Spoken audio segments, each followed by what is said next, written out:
ദിലീപേട്ടന്റെ 148ാമത് സിനിമയാണ് തങ്കമണി. എന്ത് തോന്നുന്നു?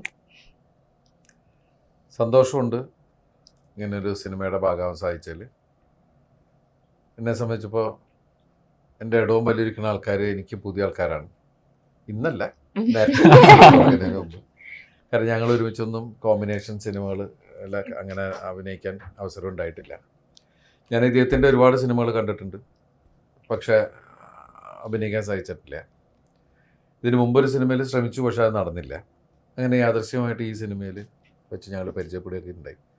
അതുപോലെ തന്നെ നീതയുടെ 4ാമത്തെ സിനിമയാണിത്. സംവിധായകൻ്റെ 2ാമത്തെ സിനിമയാണ്. ശരിക്കും പറഞ്ഞാൽ എന്നെ സംബന്ധിച്ച് അതുകൊണ്ട് വ്യത്യസ്തമായിട്ടുള്ളൊരു എക്സ്പീരിയൻസ് തന്നെയായിരുന്നു. എൻ്റെ കൂട്ടുകാരായിട്ട് അഭിനയിക്കുന്ന സുദേബായ്, അതുപോലെ അസീസ്, അരുൺ, ജിബിൻ ഒക്കെയാണ് ഞങ്ങൾ. അതൊരു ഫ്രണ്ട്ഷിപ്പിൻ്റെ ഒരു കഥ പറയുന്നുണ്ട് ഇതിലൂടെ. ലവ് സ്റ്റോറിയാണ്. പക്ഷേ ഇതിനേക്കാളൊക്കെ അപ്പുറം 1986 നമ്മളെ കേരളക്കരയെ ആകെ വിഷമിപ്പിച്ച ഒരു നാടിനെ വേദനിപ്പിച്ച ഒരു സംഭവമാണ് ശരിക്കും തങ്കമണി ഇൻസിഡൻ്റ് എന്ന് പറയുന്നത്.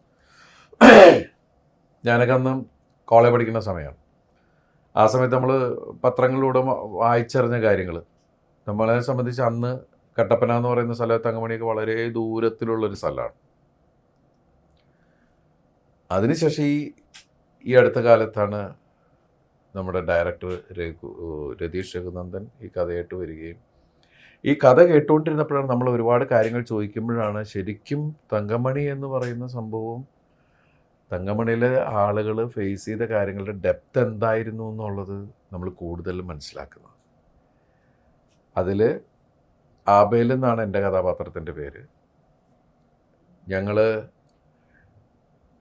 ഈ സിനിമ ശരിക്കും പറഞ്ഞ ഒരു റിയൽ ഇൻസിഡൻറ്റും ഫിക്ഷനും കൂടി മിക്സ്ഡ് ആണ് ശരിക്കും സിനിമ. കാരണം നമ്മൾ സിനിമ കാണുമ്പോൾ ഒരു ഡോക്യുമെൻ്ററി ഫീൽ ഉണ്ടാവാനും പാടില്ല, പക്ഷേ ഇതിൻ്റെ സത്യസന്ധമായിട്ടുള്ള അവസ്ഥകൾ നഷ്ടപ്പെടാനും പാടില്ല.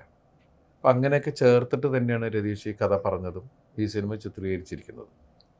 അപ്പം എന്നെ സംബന്ധിച്ചിട്ട് ഈ സിനിമ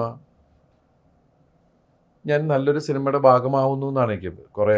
പുതിയ കുറേ ആളുകളുടെ കൂടെ ഇതിൽ അജ്മൽ, ശരിക്കും അജ്മൽ എൻ്റെ കൂടെ 2 കൺട്രീസിലാണ് അഭിനയിച്ചിട്ടുള്ളത്. അതിനുശേഷം ഞങ്ങൾ ഒരുമിച്ച് ചെയ്യുന്നൊരു സിനിമയാണിത്. അതുപോലെ ഇതിൽ വേറൊരു നായികയുണ്ട്, പ്രണീത സുഭാഷ് എന്ന് പറഞ്ഞിട്ട്. അവർ വന്നിട്ടില്ല നമ്മുടെ കൂടെ ഇപ്പോൾ. അതുപോലെ ജോൺ വിജയ്, സമ്പത്ത് റാം. പിന്നെ ഞങ്ങൾ ഒരുമിച്ച് കോമ്പിനേഷൻ കുറച്ച് സിനിമകൾ ചെയ്തിട്ട് മനോജ് വിജയനാണ്. ഞങ്ങൾ രണ്ടുപേരും മാത്രമേ സിനിമയിൽ നേരത്തെ അഭിനയിച്ച ആൾക്കാർ. അപ്പോൾ അതല്ലാത്ത ഒരുപാട് ആൾക്കാരുടെ കൂട്ടായ്മ. അതിൻ്റെ ഇപ്പോൾ പോലീസ് വേഷം ചെയ്ത വേറെ കുറച്ച് ആർട്ടിസ്റ്റുകളുണ്ട്, സന്തോഷ്, രമ്യ, അല്ലേ, അങ്ങനെ കുറേ പേരുണ്ട്, കോട്ടയം രമേഷ്. ഈ സിനിമ നമുക്ക് വേറൊരു ഫീൽ ഉണ്ടാക്കുന്ന സിനിമ തന്നെയാണ്. പ്രത്യേകിച്ച് ഇപ്പോൾ ഈ അടുത്ത കാലത്ത് റിയൽ ഇൻസിഡൻസിൻ്റെ സിനിമകൾ ഒരുപാട് ജനങ്ങൾ സ്വീകരിച്ചിരിക്കുന്നൊരു സമയം കൂടിയാണ് എല്ലാ ലാംഗ്വേജിലും. കാരണം അവർ കണ്ടറിഞ്ഞ കേട്ടറിഞ്ഞ കാര്യങ്ങൾ അവർ സ്ക്രീനിൽ കാണുന്നു എന്ന് പറയുന്നത്, നമ്മൾ ആ സിനിമ ചെയ്യുന്ന സമയത്താണ് അതിൻ്റെ ഫീൽ കൂടുതൽ അനുഭവിച്ചത്. അയ്യോ പാവം അവിടുത്തെ ആളുകൾ എന്തോ ഒരു അനുഭവിച്ചിട്ടുണ്ടാവാം എന്ന് തോന്നുന്നു.